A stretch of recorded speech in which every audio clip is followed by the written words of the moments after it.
Well, there are just so many leaks in the ship a lot of the time, right? And if you can use tools that are really kind of built around helping an operator carve out more margin, make more efficiency, be able to leverage tools, there's so much you can do.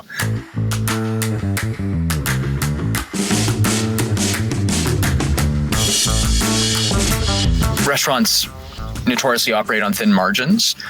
I think what a lot of people don't recognize when they're not looking at the restaurant industry is just how much money is being spent at a restaurant and how many different ways a purchase is being made. What we see a lot of is the credit card is a very effective tool for a restaurant, whether that be a Chase card, an Amex card, whatever someone's using, but it was never designed to be used in a restaurant, right? It wasn't designed for a business that has 10 locations and 10 LLCs. It wasn't designed for, 30 people to be able to effectively use this one card. The restaurants have a very unique way of purchasing.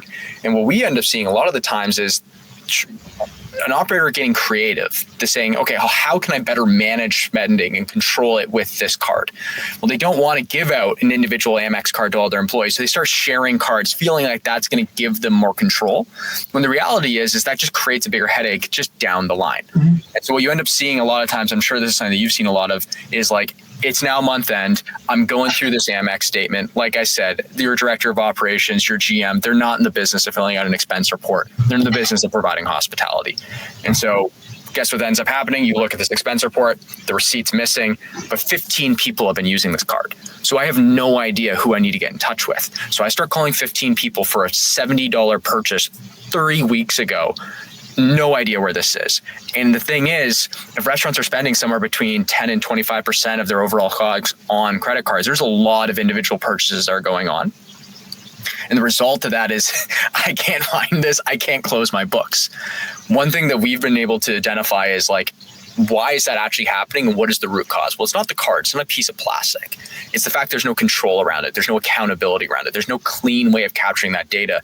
So we step in and we oftentimes will build a budget around that card so no one can spend over $100 in a day, let's say. But anytime that card has been used, you know exactly who's used it. You know exactly that a text message has been sent to them to prompt them to open their camera, take a picture of the receipt, automated in 10 seconds later, it's done. And for that accountant, now they don't have to worry about this one individual card is being purchased by 15 different people. Going back to what you're saying, data now is coming in cleaner. I can get a control of this. My margins are thin, so all these little dollars do matter. Better we can control this, the better we can make proactive decisions around what needs to happen next. Yeah, 100%. Historically, and in the past, it's created inefficiencies, right? And I think there's a misconception of the one card control type thing, but I think even in a scenario like that, the inefficiencies break through. So having a structure in place that we're able to really kind of look at that, I think it's advantageous beyond belief. And from our standpoint, I think that there's tons of advantages of what accounts can take credit cards, being able to leverage those and being able to, extend terms, being able to, in some cases, even lower rates. Tab provides some of these opportunities. And I think that these are things that, it's sometimes beyond the back office immediate understanding of an operator to say, hey, I can leverage a few of these things to increase efficiency and actually to help me free up my cash flow some. Yeah.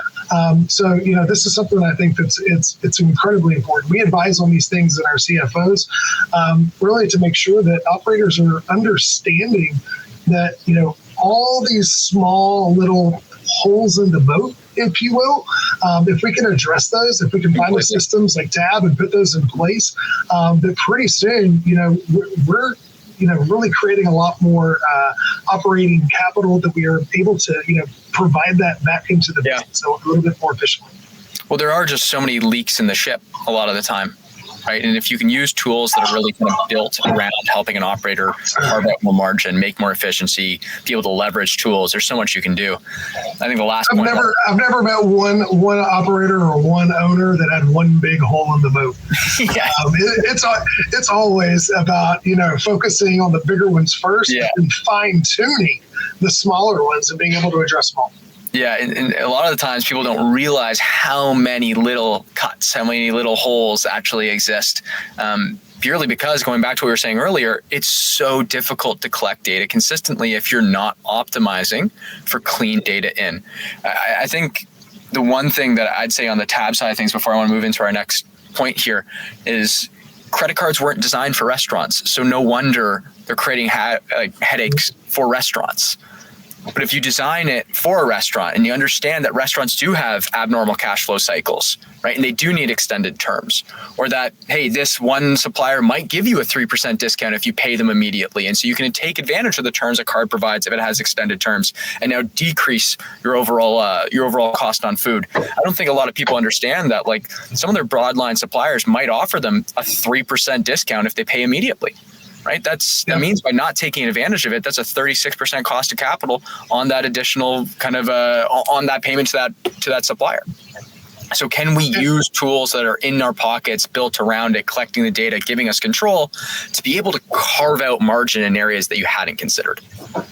And that's something that we observe quite a bit. You know, a lot of the analysis that Cerboni does when it comes to labor costs, but especially food costs in this scenario is, we start to look at, how vendors are increasing prices or things like that. But one thing that we see like quite a bit of is that net terms are reducing industry-wide. What used to be absolutely okay for a 30 days net term or, 15 days net term is now net 7.